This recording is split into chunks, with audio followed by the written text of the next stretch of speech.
আসসালামু আলাইকুম। আমার চ্যানেলে স্বাগত জানিয়ে আমি আবার ফিরেছি আর এক রেসিপিটি আপনারা দেখতে থাকুন। প্রথমে নারকেলের পুর আমি বানিয়ে নেবো, একটু ক্যারামেল করে নিয়ে নারকেল করা ছিল, নারকেল কোড়াগুলো দিয়ে দিলাম, ওর মধ্যে দিয়ে স্বাদ অনুযায়ী লবণ দিলাম, লবণ দিয়ে ভালো করে একটা পুর নারকেলের পুর তৈরি করে দেবো। 3টে এলাচ ফাটিয়ে দিয়ে দিলাম, নাড়াচাড়া করে আমি পুরটা তৈরি করে, এবার পুর তৈরি হয়ে গেছে। এবার আমি চালের আটা নিয়েছি যে প্যাকেট বন্ধুরা, এবার আমি একটা বলে কিছুটা চালের আটা নিয়ে নেবো, লবণ দিলাম, এবার তালের পিউরি নিয়ে নিলাম। আজকে আমি তালের ভাপা পিঠের রেসিপি আপনার সঙ্গে শেয়ার করব, আপনারা দেখতে থাকুন। এবার আমি ডিজাইন করব, সেই জন্যে তালের পিউরি দিয়ে কিছুটা মেখেছি, কিছুটা এবার আমি সাদা মেখে নিলাম। হ্যাঁ, নর্মাল মেখে নিলাম, মাখা হয়ে গেছে, মেখে ডো করে নিয়েছি, নিয়ে এবার 6টা ডো বানিয়েছি, বানিয়ে আমি এবার বেলে নেব, এক এক করে আমি লিচিগুলো বেলে নেব। এভাবে গোল গোল করে আমি সব বেলে নেব বন্ধুরা। আমার চ্যানেলে আসলে প্রথমেই সাবস্ক্রাইব করবেন, সাবস্ক্রাইব করে বেলবাটনটা ক্লিক করতে, যাতে নতুন নতুন রেসিপি সবার আগে নোটিফিকেশান চলে যাবে।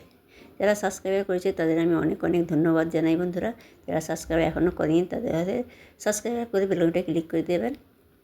দিয়ে আমার এই রেসিপি যদি আপনাদের ভালো লাগে অবশ্যই কমেন্টে জানাবেন, লাইক শেয়ার কমেন্ট করতে হলো। এর একটার পর একটা আমি দিয়ে দিলাম। প্রথমে আমি তালের মাখাটা বেলাটা দিলে, তারপরে সাদাটা, তারপরে আবার তালের ওই মাখার বেলাটা, ওটা তার উপরে সাদাটা, এইভাবে দিয়ে আমি রোল করে নিলাম, চেপে চেপে একটা রোল তৈরি করে নিয়ে এবার আমি কেটে নেব পিস পিস করে। এইভাবে ছোটো ছোটো করে পিস পিস করে আমি কেটে নেব, কেটে নিয়ে আমি এবার বেলে আমি এবার তৈরি করে নেবো। দেখুন বন্ধুরা, এইভাবে বেলে নিচ্ছি, ডিজাইনটা কত সুন্দর হচ্ছে দেখুন, দেখতে কত সুন্দর লাগছে। এই যে নারকেলের পুর দিয়ে দেবো, দিয়ে আমি মুড়ে নেব, দুটো মুখ সমান করে মুড়ে নেবো। ফেসবুক যে বন্ধুরা দেখছেন পেজটা ফলো দিয়ে আমার পাশে থাকবে বন্ধুরা, যাতে নতুন নতুন রেসিপি সবার আগে আপনাদের কাছে নোটিফিকেশন যাবে। আর আমার তালের এই ভাপা পিঠের রেসিপি আপনাদের যদি ভালো লাগে অবশ্যই কমেন্টে জানাবেন। এবার আরেকটা বেলা হয়ে গেছে, আরেকটা করে দেখাচ্ছি, আবার পুর দিয়ে দিলাম, দিয়ে আবার মুখটা এইভাবে দুদিকে চেপে মুড়ে দিতে হবে, ভালো করে মুড়তে হবে, নাহলে খুলে যাবে ভাপানোর সময়। এইভাবে মুড়িয়ে দিলাম, এক এক করে সমস্ত আমি তৈরি করে নিয়েছি। এবার আমি মুখগুলো এইভাবে ডিজাইন করে দিচ্ছি, আপনারা ডিজাইন করতে পারেন, না করতে পারেন, এমনি প্লেন রাখলেও হবে। আমি ভাবলাম একটু ডিজাইন করে দিই, যারা দেখতে সুন্দর লাগবে, সেই জন্য হাতের সাহায্যে এইভাবে আমি সব কটা মুড়ে নিলাম।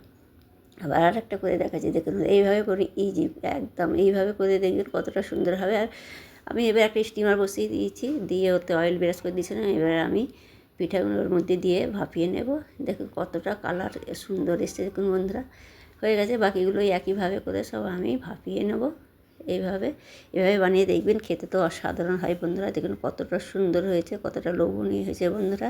এইভাবে ট্রাই করে দেখবেন, অবশ্যই ভালো লাগবে। ডিজাইনটা কত সুন্দর এসছে দেখুন বন্ধুরা। যদি আমার এই ভাপা পিঠের রেসিপি যদি ভালো লাগে অবশ্যই কমেন্টে জানাবেন। আপনারা ভালো থাকবেন, সুস্থ থাকবেন, আল্লাহ হাফেজ।